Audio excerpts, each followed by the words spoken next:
أعوذ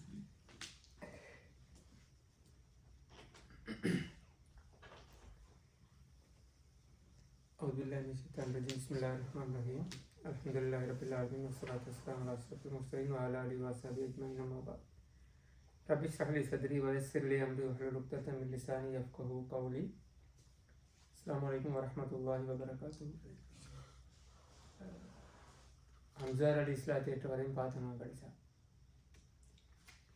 உண்மையிலே ஹம்சார் அலி இஸ்லாத்தை ஏற்றது ஒரு பெரிய ப்ளோ காஃபிர்களுக்கு.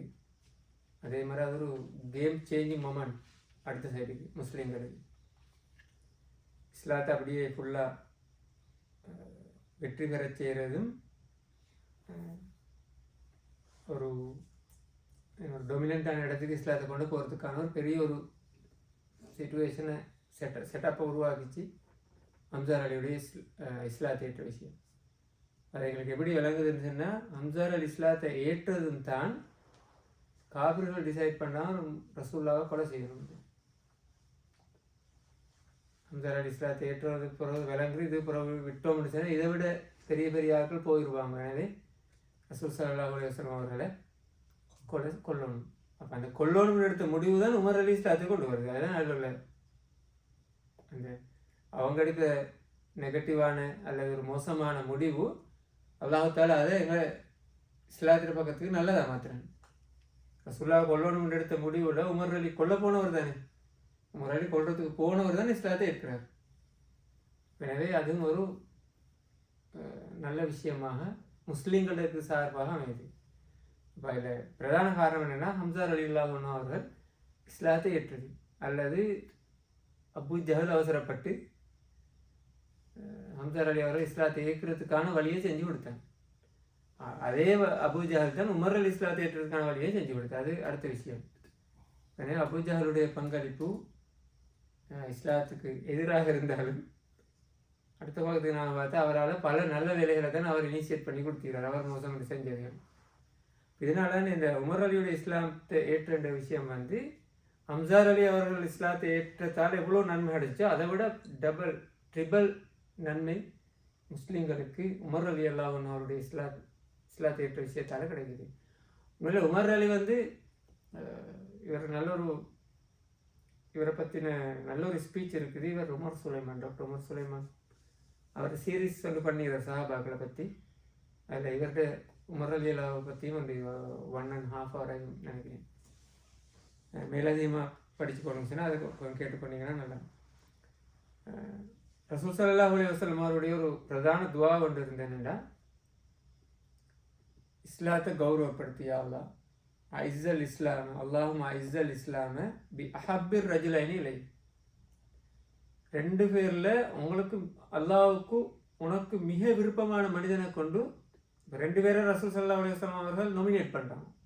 அது உண்மையிலே ரசூலா 2 பேருடைய 2 ஆட்களுடைய நபருடைய பேரை ரசூலா நொமினேட் பண்ணுறார். இந்த 2 பேரில் நீ யாரை நல்லா விரும்புகிறையோ அவரை இஸ்லாத்துக்கு தான். அதன் மூலம் இஸ்லாத்தை கௌரவப்படுத்துகிறதன் நபி ஸல்லல்லாஹு அலைஹி வஸல்லம் அவர்கள் துவா கேட்டார். அது ஒன்று உமர் ரலியல்லாஹு அன்ஹு பி உமர் இப்னுல் ஹத்தாப் அல்லது அபூ ஜஹல் எடுத்து ரசூலுல்லாஹ் கேட்டது. இப்போ என்னென்னா அவங்க 2 பேரும் எதிர் ஆப்போசிஷனில் மிக முக்கியமான பர்சனாலிட்டிஸ் முஸ்லீம்களை எதிர்க்கிற விஷயத்தில் ஒன்று.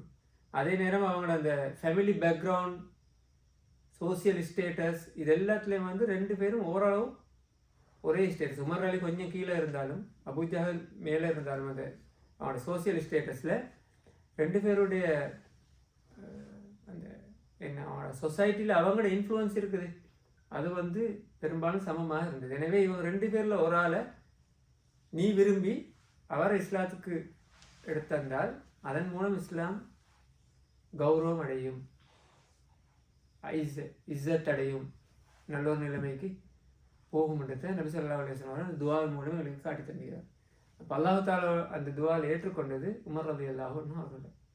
அதனால தான் உமர் ரலியல்லாஹு அன்ஹு அவருடைய லைஃப்பை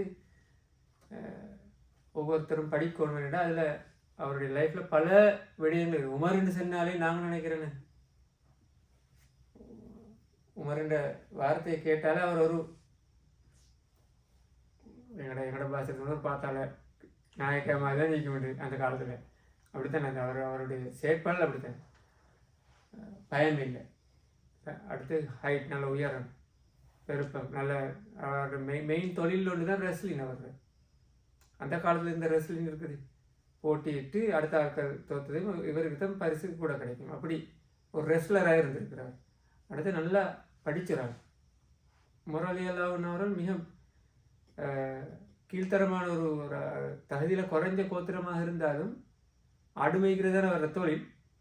அவர் ஆட்களுக்கு ஆடு மேய்ச்சி கொடுக்குறாரு, அல்ல ஒட்டகங்களை மேய்ச்சி கொடுத்துட்டு அதுக்குரிய கூலி எடுக்கிறார். அது மெயின் தொழில். அப்படி இருந்தாலும் எழுத வாசிக்க தெரிகிற ஜாலியாக பார்த்து படித்த ஒரு மனுஷன். அப்போ உமர் அலினாலே ஒரு இஸ்லாத்துக்கு முன்னுக்கும் அந்த சமூகத்தில் பெரிய ஒரு பர்சனாலிட்டி. அவர் இஸ்லாத்துக்கு வந்தது பிறகு இஸ்லாமிய வரலாற்றில் உமர் அலின்றது ஒரு சாப்டர். என்னென்னா 4 கலீஃபாக்கள் ஆட்சி செஞ்ச 4 கலீஃபா நீண்ட காலம் ஆட்சி செஞ்சவர். அடுத்தது அவர் கலீஃபா வாகிறதுக்கு முன்னுக்கும் எடுத்த டிசிஷனும், கலீஃபா வாழ்ந்து போகிற எடுத்த டிசிஷன் எல்லாம் சிலது அவருடைய டிசிஷனை அல்லாஹ் தாலாவும் குர்ஆன்ல அதே மாதிரி டிசிஷன் அல்லாஹ் தாலா கொடுத்த மாதிரி இது. அந்த அளவுக்கு உமர் அலி ஒரு ஐடியல் பர்சனாலஜி. இந்த பர்சனாலிட்டி எங்களுக்கு அவரை பற்றி படிப்பினைகள் பெற்றுக்கொண்டது. அதனால தான் ஃபிக்குல இப்போ இமாம் ஷாஃபி, இமாம் ஹனஃபி நாங்கள் படிக்கிறோம் தானே, அது மாதிரி ஃபிக்கு உமர்ன்ற ஒரு சாப்டர் இது. ஃபிக்குல டீப்பாக போகிற ஆளுக்கு ஃபிக்கு உமர் அலியுடைய ஃபிக்குன்னு இது என்னென்னா அந்தளவு அந்த டிசிஷன் மேக்கிங், அந்த சிச்சுவேஷனுக்கு up to the situation decision make பண்ணுறதுல அவர் சரி அக்யூரேட்டாக நடந்து கொண்டார். வந்தளவு ஒரு நபரை இஸ்லாத்தை கொண்டு வாருன்றது நபி ஸல்லல்லாஹு அலைஹி வஸல்லம் அவர்கள் கேட்ட துவா ஒரு நியாயமானது. அந்த துவாவில் என்ன ரிசல்ட்ஸ் நாங்கள் கண்டு கொண்டோம். இஸ்லாமிய வரலாற்றில் நாங்கள் அதை தெளிவாக கண்டு கொண்டோம். உமர் ரலியல்லாஹு அன்ஹு அவருடைய பின்னுக்கு வந்த அந்த ஆட்சி காலத்தில் அபூபக்கர் அலி அவர்கள் ரசூலுல்லாஹ்வுக்கு பிறகு இஸ்லாத்தை பொறுப்படுத்த கிலாஃபத்தை பொறுப்படுத்ததும் அபூபக்கர் ரலியல்லாஹு அன்ஹுவுக்கு இருந்த அந்த சேலஞ்சஸ், பெரிய பெரிய சேலஞ்சஸ் எல்லாம் நிப்பாட்டி இஸ்லாமிய ஆட்சி அந்த இடத்துல ஸ்ட்ராங்காக வச்சு கொள்ளணும். அது அப்படியே ப்ராக்டிக்கலி அப்ளை பண்ணின உமர் ரலியல்லாஹு அன்ஹு அதை அழகான முறையில் எல்லா நாடுகளுக்கும் பரப்புறதுலேயும் கல்வி நடவடிக்கைகளை கொண்டு போகிறதுலேயும் எல்லா விஷயத்துலேயும் உமர் ரலியல்லாஹு அன்ஹு அவர்கள் தான் அதை அழகான முறையில் உலகத்துக்கு கொண்டு வந்தாங்க இஸ்லாத்தை. எனவே தான் உமர் ரலியல்லாஹு அன்ஹு அவர்களை பற்றி நாம் பார்க்கும்போது இஸ்லாமிய வரலாற்றில் சொல்கிற டேர்னிங் பாயிண்ட் 2 ஒன்று நபி ஸல்லல்லாஹு அலைஹி வஸல்லம் அவர்களுக்கு வஹி கிடைத்தது. அது இஸ்லாமிய வரலாற்றில் ஒரு முக்கியமான ஒரு ஜங்ஷன், அந்த இடத்துல தான் மாறுது. அதே மாதிரி 2வது டேர்னிங் பாயிண்ட்டாக சொல்கிற உமர் ரலியல்லாஹு அன்ஹு அவர்கள் இஸ்லாத்தை அதுக்கு சமப்படுத்துறல்ல அந்தளவு மிக முக்கியமான ஒரு டேர்னிங் பாயிண்ட் தான் உமர் ரலியல்லாஹு அன்ஹு அவருடைய இஸ்லாம். ஆனால் இவ்வளோ முக்கியமான ஒரு இஸ்லாத்தை ஏற்கிறார் அப்படின்னு சொன்னால் அந்த 4 கலீஃபாக்கள்லையும் இவர் தான் கடைசி இஸ்லாத்தை ஏற்கிறார். அபூபக்கர் அலி ஆல்ரெடி ஏற்றாச்சு, உஸ்மான் அலி, அலீர் அலி ஏற்றுக்கொண்டாங்க, இவர் தான் கடைசி ஏற்கிறார். அதே போல் ஹிஜ்ரத் போனாக்கள் அந்த முஹாஜிரின்களில் மக்காவிலிருந்து மதீனாவுக்கு போன முஹாஜிரின்கள் இந்த ப்ரொமினன்ட் சஹாபாக்கள் வரலாற்றில் பேர் சொல்லப்பட்ட சஹாபாக்கள் இருக்கிறாங்க தானே, அவங்க எல்லாருக்கும் பிறகு கடைசி இஸ்லாத்தை ஏற்றவரும் உமர் ரலியல்லாஹு அன்ஹு. ஆனால் லேட்டாக வந்தாலும் அவருடைய செயற்பாடுகள் எல்லாரையும் தாண்டி மிஞ்சியதாக இருந்தது. அபூபக்கர் அலியை தவிர அபூபக்கர் அலி லெவலுக்கு அவருக்கு போகலாம் போயிடுது. பீட் பண்ணினாலும் அந்த இடத்துல அபூபக்கர் அலியுடைய அந்த தியாகங்களுக்கு இவர் சமமாக இல்லை. தபுக் யுத்த சம்பவத்தில் அத்தன் ரசூல் ஸல்லல்லாஹு அலைஹி வஸல்லம் அவர்கள் சொன்னாங்க. எனவே உமர் ரலியல்லாஹு அன்ஹு அவர்களுடைய விஷயத்தை நாங்கள் பார்க்கும்போது, இஸ்லாத்தை ஏற்றுக்கொண்ட விஷயத்தை பார்க்கும்போது பல விஷயங்கள் எங்களுக்கு பல படிப்பினைகள் இருக்குது. முதலாவது, யார் இந்த உமர்? இந்த அளவு பேசப்பட்டேன்னு சொன்னால் இவர்கிட்ட என்ன குவாலிட்டிஸ் என்ன, அல்லது இவர் இஸ்லாத்துக்கு வந்தால் இஸ்லாத்துக்கு ஒரு இஸ்ஸத் கிடைக்கும், கண்ணியம் கிடைக்கும்டா யார் உமர்? நாங்கள் தெரிஞ்சு வச்சுட்டு உமர் மட்டுமா, அல்லது அதை விட என்ன டீட்டெயில்ஸ் இருக்குதான்னு பார்த்தா கட்டாயம் பல விஷயங்கள் அவரை பற்றி இருக்குது. முதலாவது பார்த்தோம்னு சொன்ன என்னென்னா, உமர் ரலியல்லாஹு அன்ஹு அவர்கள் அவர்களுடைய கோத்திரம் இருக்குது. அவருடைய அந்த பனு அதீதான் அவருடைய அந்த ட்ரைப். உமர் ரலியல்லாஹு அன்ஹு அவருடைய ட்ரைப். அபூஜஹலுடைய ட்ரைப் வந்து ஹாஷிம்.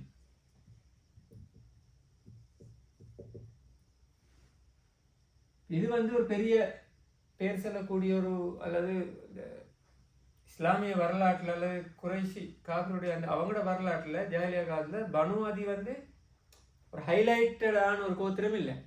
இப்போ காபத்துல்லாவுடைய பரிபாலனமோ அல்லது குறைஷி தான், ரெண்டுமே குறைஷி தான், குறைஷியோட சப் ட்ரைப்ஸ் தான். ஆனால் அதில் அந்த இன்ஃப்ளூயன்ஸான ஆட்கள் இப்போ பனு ஹாஷிமோட வந்து ஒரு பெரிய ஒரு பரம்பரை இருந்தது. இவங்களுக்கும் பெரிய பொறுப்புகள் இருந்தது, தலைமைத்துவம் எல்லாம் கிடைச்சிது, லீடர்ஷிப் கிடைச்சிச்சு யுத்தங்களில் அல்லது காபத்துல்லா பரிபாலனத்தில் அல்லது டிசிஷன் மேக் பண்ணுற அவங்களோட அந்த சபையிலெல்லாம் இவங்களுக்கெல்லாம் இடம் இருந்தது. ஆனால் பனு அதிக்கு பெரிய ஒரு இடம் மட்டும் இருக்கல. அப்போ ஆனால் இந்த கோத்திரத்தில் தான் உமர் ரலியல்லாஹு அன்ஹு அவர்கள் வாரார்கள். அதில் ஒரு இன்னொரு இன்ட்ரெஸ்டிங்கானது என்னென்னா, உமர் அலியுடைய பேர் வந்து வார உமர் இப்னு ஹத்தாப் இப்னு நுஃபைல்.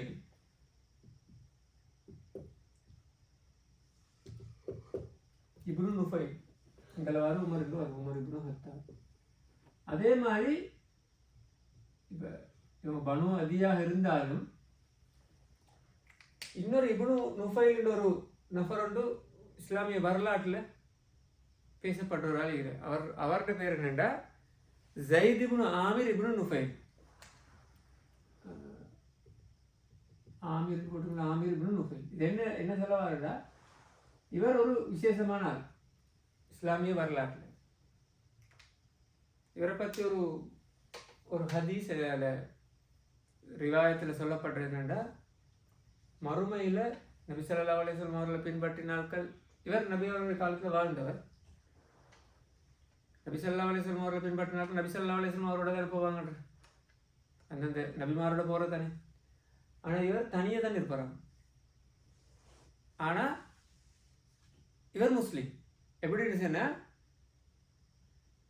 ரசூலுல்லாஹ்வுக்கு வஹி வாரத்துக்கு முன்னுக்கே இப்ராஹிம் நபியுடைய அந்த கான்செப்டை, அதுக்கு முன்னுக்கு இருந்த அந்த மதத்தை அப்படியே 100% பின்பற்றி வந்த ஒரு நபர். அதனால் இவர் வரலாற்றில் சொல்லப்பட்ட என்னென்னா, வஹி வாரத்துக்கு முன்னுக்கே இந்த கூட்டத்தோடு சேர்ந்து கொண்டவர், இந்த கூட்டத்தோட பக்கத்துக்கு வந்தவர். இந்த விசேஷம் என்னென்னா, இவருடைய ஃபேமிலியும் இப்னு நுஃபைலுடைய பரம்பரையெல்லாம் இவர் வாரார். உமர் ரலியல்லாஹு அன்ஹு அதே பரம்பரையெல்லாம் வாரார். இவருக்கு நடக்கிற இன்சிடென்ட் என்னென்னா, உமர் ரலியல்லாஹு அன்ஹு அவர்களுடைய பரம்பரை பனு அதி, உமர் ரலியல்லாஹு அன்ஹு வாப்பா ஹத்தாப்ன்றவர் வந்து உமர் அலியை விட மோசமான, அதாவது அந்த அடுத்த சைடுக்கு ஜாஹிலியா காலத்தில் வரும்போது உமர் அலியை விட ரூடான மீனான ஒரு ஆள் தான் ஹத்தாப். ஏன்னா உமர் ரலியல்லாஹு அன்ஹு அவர்களே பிற்காலத்தில் சொல்லுகிறார், சின்ன ஒரு தவறு செஞ்சாலும் பெரிய அளவில் தண்டனை வாங்குகிறேன்னு வாப்பட்டேன். அப்படி ஒரு இறுக்கமான இல்லை கஷ்டமான ஒரு ஸ்ட்ரிக்டான ஆள். இவர் இந்த ஜைத் இப்னு ஆமிர் இப்னு நுஃபைல் வஹி வாரத்துக்கு முன்னுக்கே இப்ராஹிம் நபியுடைய அந்த மார்க்கத்தை பின்பற்றி அதில் ஒரு ஹனீஃபுடைய லெவலில் இவர் இருந்து, இவர் வந்து காபத்துல்லாட முன்னுக்கே பற்றி மக்கள்கிட்ட சொல்லும்போது அன்றைக்கு எதிர்த்தவர் வந்து ஹத்தாப். அதான் இந்த இடத்துல முக்கியம். வஹி வாரத்துக்கு முன்னுக்கே ஒரு புதிய ஒரு கன்செப்ட் ஒன்று வரும்போது என்ன நடக்குது, அதை எதிர்க்கிறாங்க தானே. எதிர்க்கிறதுக்கு தலைமை தாங்க உமர் அலியுடைய வாப்பா ஹத்தாப். என்ன சொல்கிறார், நீயே வந்து இதெல்லாம் புதிய ஒரு விஷயத்தை கொண்டு வராய். ரசூலுல்லாஹ் சொன்னாங்களே, நீ வந்து எங்களோட கடவுள்களை ஏசுறாய் அல்லது எங்களோட கம்யூனிட்டியை பிரிக்க பார்க்குறாய், எங்களுக்கு பிரச்சனை தாராய். அப்போ புதிய ஒரு விஷயத்தை கொண்டு வந்தால் அந்த இடத்துல ஹத்தாப் உமர் அலியோட வாப்பா எதிர்க்கிறார். என்னென்ன உமர் அலியுடைய ஃபேமிலியை எடுத்துக்கொண்டால் அவர்கள் வந்து அந்த கன்சர்வேட்டிவ் மென்டாலிட்டி உள்ள ஆட்கள் சொல்லுங்க, கன்சர்வேட்டிவான ஆள் இப்படித்தான் நாங்கள் அது பின்பற்றி கொண்டு இருந்தோம்னா சரியோ இல்லையோ அதில் ஸ்ட்ரிக் பண்ணாங்க. புதுசாக எது வந்தாலும் எதிர்த்துட்டிப்போம். அது எதிர்க்கிற வந்து அவருக்கு பர்சனல் இஷ்யூ ஒன்றும் இல்லை, அது அவருக்கு அதால் எந்த கெயினும் இல்லை.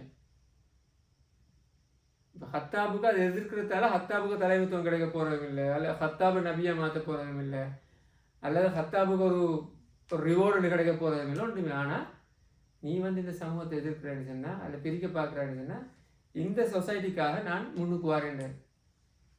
ஒரு நல்ல நோக்கம், ஆனால் தவறான வேலை. அவரோட அந்த நோக்கம் சரி, ஒரு சமூகத்துக்காக முன்னுக்கு வரான செய்கிற வேலை பிழையான வேலை. அதில் ஹத்தாப் செஞ்ச மாதிரி நபி ஸல்லல்லாஹு அலைஹி வஸல்லம் அவர்கள் இஸ்லாத்தை கொண்டு வந்து பரப்பின போது எதிர்த்தவர் யாரு? உமர் ரலியல்லாஹு அன்ஹு. அதே கான்செப்ட்னால எதிர்த்து. இங்கே தான் வித்தியாசம் வர உமருக்கும் அபூஜஹலுக்கும். அபூஜஹல் மேலே எதிர்த்து என்ன?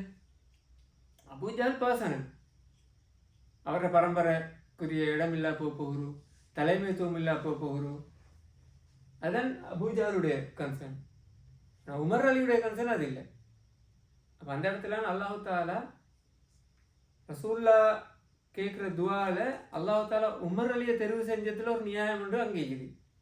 ஆனால் உமர் அலியுடைய கன்செப்ட் வந்து கன்சர்ன் இருந்த வந்து இந்த சமூகத்துக்காக ஒரு பிரச்சனை வருதுன்னு சொன்னால் நான் சமூகத்துக்காக தான் இருக்கேன். எனக்கு இதால் எந்த பர்சனல் கெயினும் இல்லை, எந்த ஈகோ இஷ்யூவும் இல்லை. நான் தலைவராகணும் உண்டோ அல்லது எனக்கு ஒரு இடம் கிடைக்கணும்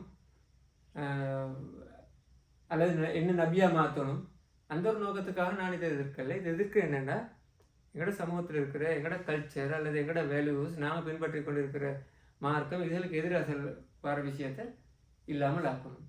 ஆனால் அபூஜஹலுடைய கான்செப்ட் வந்து டிஃப்ரெண்ட். இந்த இடத்துல அல்லாஹ் தாலா உமர் ரலியல்லாஹு அன்ஹு அவர்களை தெரிவு செஞ்சது இவரோட பரம்பரையே அந்த ஒரு வாப்பம் அதே வேலையை செஞ்சார், உமர் அலியும் அதே வேலை செஞ்சார். ஆனால் அபூஜஹலுடைய கான்செப்ட் வந்து டிஃப்ரெண்ட்டாக இருந்து. எனவே உமர் ரலியல்லாஹு அன்ஹு அவர்களை அல்லாஹ் தாலா தெரிவு செஞ்சதில் எங்களுக்கு பிற்காலத்தில் அதை ரீட் பண்ணும்போது அது ஒரு நியாயமான தெரிவு தான்ன்றது எங்களுக்கு விளங்குது. பெர்சிக்யூஷன்ன்றது எங்கே இருக்குதோ அங்கே உமரோ ஹத்தாபோ இருந்திருக்கிறார். அதனால் எதிர்ப்பொண்டு எங்கே இருந்தது முஸ்லீம்கள் சார்பாக அல்லது ஒரு புதிய ஒரு விஷயம் சார்பாக ஹத்தாப் அல்லது அவருடைய மகான் அந்த இடத்துல இருந்திருக்கிறார். அது ஒரு விஷயம். அடுத்து உமர் ரலியல்லாஹு அன்ஹு அவர்கள் வாப்பதன் பனு அதி, ஆனால் உம்மா பனு மஹ்தூம். மஹ்தூம் கோத்திரம் எதுன்னு தெரியும் தானே, நாங்கள் போன முறை பார்த்தோம், போன முறைக்கு முழு. இது வந்து அபூஜஹலுடைய கோத்திரம், மஹ்தூம் கோத்திரம். பனு ஹாஷிமில் மஹ்தூமி தான் அபூஜஹல். அப்போ அபூஜஹலுடைய பக்கத்தாலே உமர் ரலியல்லாஹு அன்ஹு அவர்களுக்கு ஒரு தொடர்பு இருக்குது. அப்போ ஒரு கசின் பிரதர் மாதிரி தான் அபூஜஹல் உமர் ரலியல்லாஹு அன்ஹு அவர்களுக்கு அந்த அடுத்த பக்கத்தால் வராது. ஆனால் அப்படி வந்தாலும் பனு அதி கோத்திரம் தான் அவரை மெயினாக ஐடென்டிஃபை பண்ணுறேன். இது உமர் ரலியல்லாஹு அன்ஹு அவருடைய அந்த பரம்பரை ரீதியாக பார்க்கும்போதே அவர் ஒரு பொதுவான நோக்கத்தில் வேலை செஞ்ச ஒரு மனுஷன்ன்றது விளங்குது. கம்யூனிட்டி பேஸ்டா அல்லது ஒரு ஒரு சோசியல் பெனிஃபிட்டுக்காக சோசியல் ஜஸ்டிஸுக்காக வர்ற நோட்டத்தில் வேலை செஞ்ச ஒரு மனுஷன்றது விளங்குது. எனவே அந்த இடத்துல உமர் ரலியல்லாஹு அன்ஹு அவர்களை தெரிவு செய்தது நியாயம்ன்றது.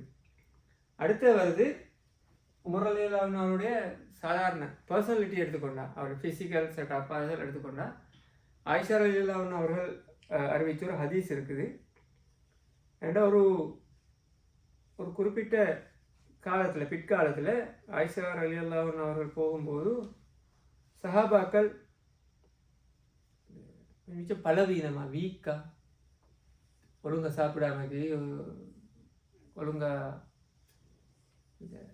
என்ன ஃபிசிக்கலி ஆக்டிவாக இல்லாமக்கி இந்த தியானத்தில் இருந்து கொண்டு குர்ஆன் ஓதிக்கொண்டு இருக்கிறாங்க.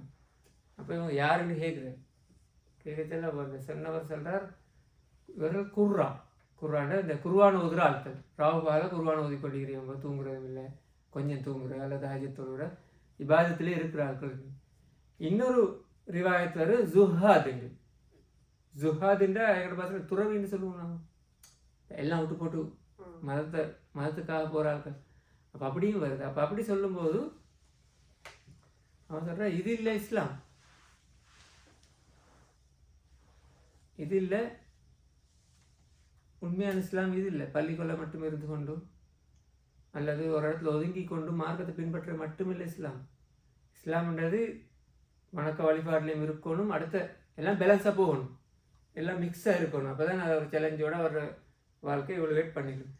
அப்போ அப்படி அந்த அந்த விஷயத்த சொல்லிட்டு இதுக்கு நீங்கள் உதாரணம் எடுக்கணும். உமர் அலின்னு சொல்லி ஆயிஷா ரலியல்லாஹு அந்த ஹதீஸில் சொல்கிறார்.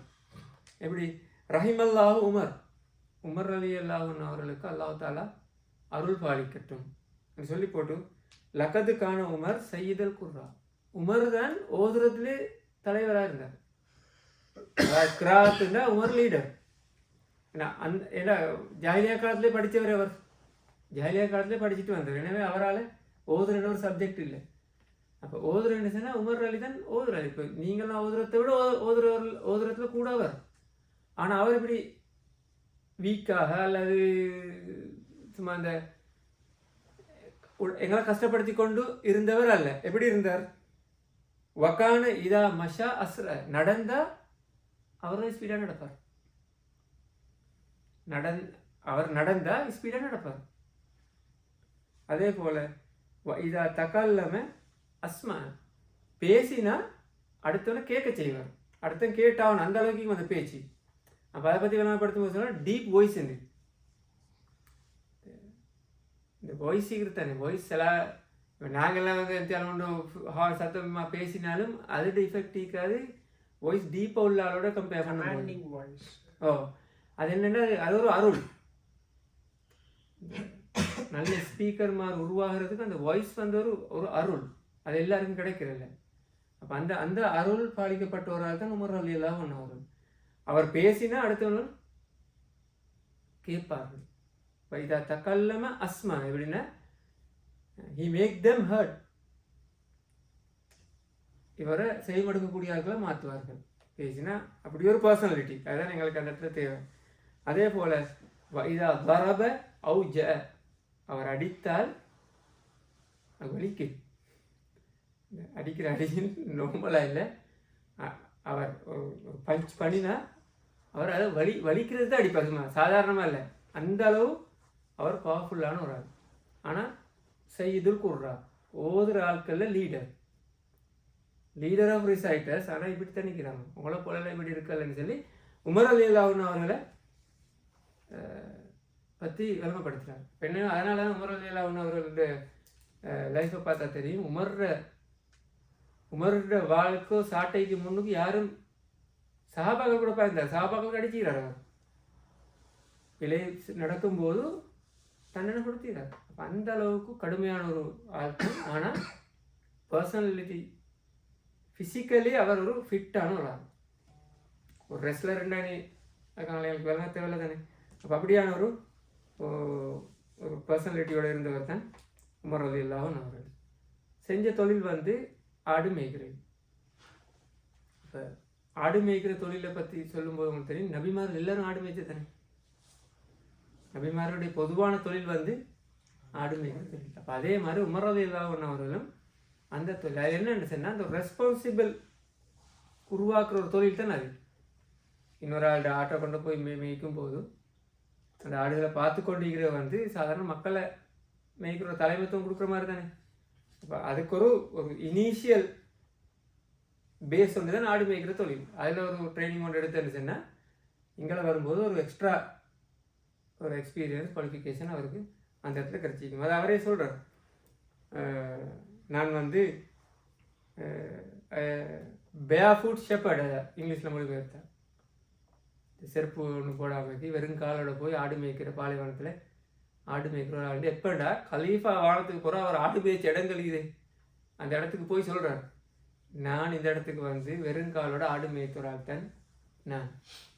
அப்போ என்ன அந்த நேரம் எப்படி கூப்பிடுவாங்கன்னா உமர் இல்லை உமைர்னு கூப்பிடுறேன். குட்டி உமைர்ண்டா தானே.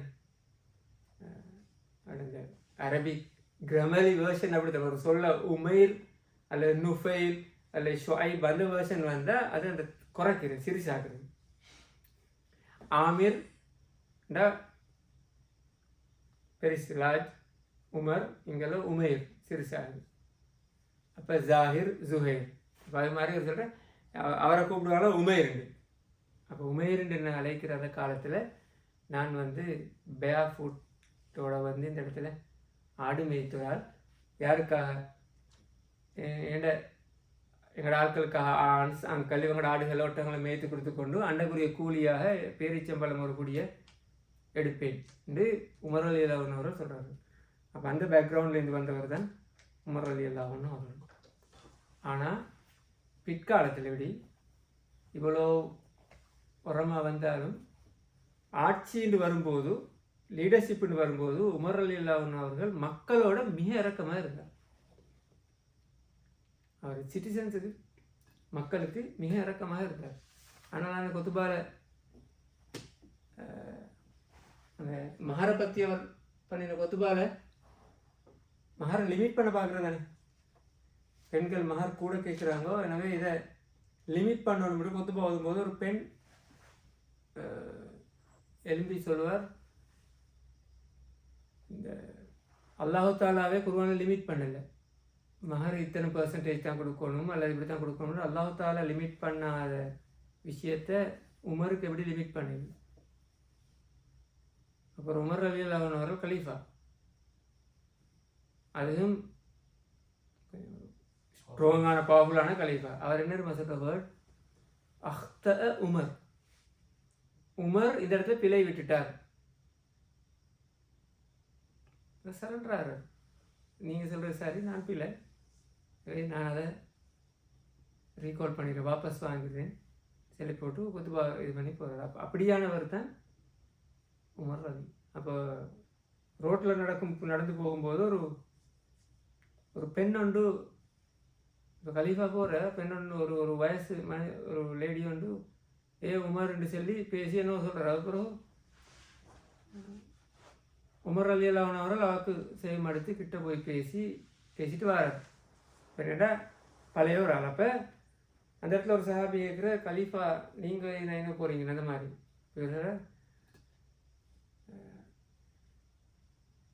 அல்லாஹு தாலாவே பெண்கள் விஷயத்தில் செய்மெடுக்கும் போது மரியம் அலைய அல்லது முன்னுக்கு வருதானே, இந்த உமர் ஏன் செய்மெடுக்கப்படாது? அந்த இடத்துக்கு நான் போய் வரணும்னு சொல்லி அந்த அளவு மக்களுக்காக மக்கள் விஷயங்களுக்காக பெருமளவு மாற்றங்களை இஸ்லாமிய வரலாற்றில் ஏற்படுத்தின ஒரு கலீஃபா தான் உமர் அலி அல்லாஹ் அவர்கள். இப்படியானவர் தான் இஸ்லாத்தை ஏற்கிறார். அப்போ இஸ்லாத்தை ஏற்க வரும்போது கூட, இஸ்லாத்தை ஏற்கிற சம்பவத்திலேயும் இவர் இஸ்லாத்தை ஏற்கிறதுக்கு முன்னுக்கே அதுக்கான சில பேஸ் அமைஞ்சிருது இவருக்கு. இவர் லைஃப்பில் உமர் அலி அல்லாஹ் அவருடைய லைஃப்பில் இஸ்லாத்தை ஏற்ற சம்பவம் வந்து ஒரு யுனிக் சம்பவம் வந்து ரசூல்லா கொல்ல போனது தானே. யுனிக் சம்பவம் ரசூல்லா கொல்ல போனது. ஆனால் அதுக்கு முன்னுக்கும் சில இன்சிடென்ட் நடக்குது. இவருக்கு அந்த இஸ்லாம் இவர்கிட்ட போகுது. இவர்கிட்ட போன 2-3 சம்பவம் நடக்குது. அதுக்கு முன்னுக்கும் அவரோட குடும்பம் அவ்வளோ இஸ்லாத்தை ஏற்றுறது, அவரோட வைஃப் இஸ்லாத்தை ஏற்கிறது. உஸ்மான் பின் மல்ஊன் அலியோட சகோதரர் தான் வைஃப் இஸ்லாத்தை ஏற்கிறார். ஆனால் உமர் அலி தெரியாது, இஸ்லாத்தை ஏற்றுன்னு ரகசியமாக வச்சுக்கிறார். அதே போல் அவருடைய சகோதரி ஃபாத்திமா பின் ஹத்தாப், அவரோட ஹஸ்பண்ட் இஸ்லாத்தை ஏற்கிறாங்க. அதுவும் உமர் அலி கடைசி வரையும் தெரியாது. அதோட விசேஷம் உமர் அலியுடைய ஒரு சகோதரன், அவருடைய பேர் வந்து ஜெயித் இப்னுல் ஹத்தாப். அவர் இஸ்லாத்தை இருக்கிறார், நேராக ஆத்தோடு இஸ்லாத்தை இருக்கிறார் உமர் அலிக்கு முன்பு. எந்த அளவுக்கு சொன்னால் உமர் அலி எந்த அளவு அரகண்டான அக்ரெசிவான பர்சனாலிட்டியோ அதுக்கு தலைகீழ் ஜெயித். சரி சைலண்ட், டோட்டல் சைலண்ட். அவரை பற்றி இஸ்லாமிய வரலாற்றில் எங்கேயான்னு தேடி பார்த்தா அவரோட பேரிக்கிற 2-3 இடங்கள் தான் நிற்குது, பெரிய சாதிச்சுன்னு இல்லை. ஆனால் அவர் இஸ்லாத்தில் இருக்கிற உமர் அலி தெரியாது. அவர் பிற்காலத்தில் மரணிக்கிறார் யமாமா யுத்தத்தில். அபூபக்கர் அலியுடைய காலத்தில் முசைலமாக்கு எதிராக செஞ்ச யுத்தத்தில் ஜெய்துகுனு ஹத்தாப் மரணிக்கிறார். மரணித்ததுக்கு பிறகு உமர் ரலியல்லாஹு அவர் அந்த இடத்துக்கு போய் சொல்கிறார், என்னடா என்ன 2 விஷயத்தில் நீ முந்திட்டாய். ஒன்று இஸ்லாத்தை ஏற்கிறதுல, 2 ஷஹாதத் அடைகிறதுல. இது 2ல் நீ என்ன பீட் பண்ணிட்டாய் சொல்லிட்டு வர்றார். அப்போ இவருக்கு முழு குடும்பம் இஸ்லாத்தை இருக்குது, ஆனால் இவருக்கு தெரியாது. அந்த அளவு ஸ்ட்ரிக்டாக இருந்தாலும் வீக்னஸும் இருக்குன்னு தானே. இப்போ அதை கண்டுபிடிச்சி கிளப்பிட்டு முறையில் ஆகணும். அதுக்கப்புறம் தான் இஸ்லாத்தை ஏற்றத்துக்கு முன்னுக்கு நடந்த 2 சம்பவமும் இஸ்லாத்தை ஏற்ற சம்பவமும் தொடர்ந்து வருது.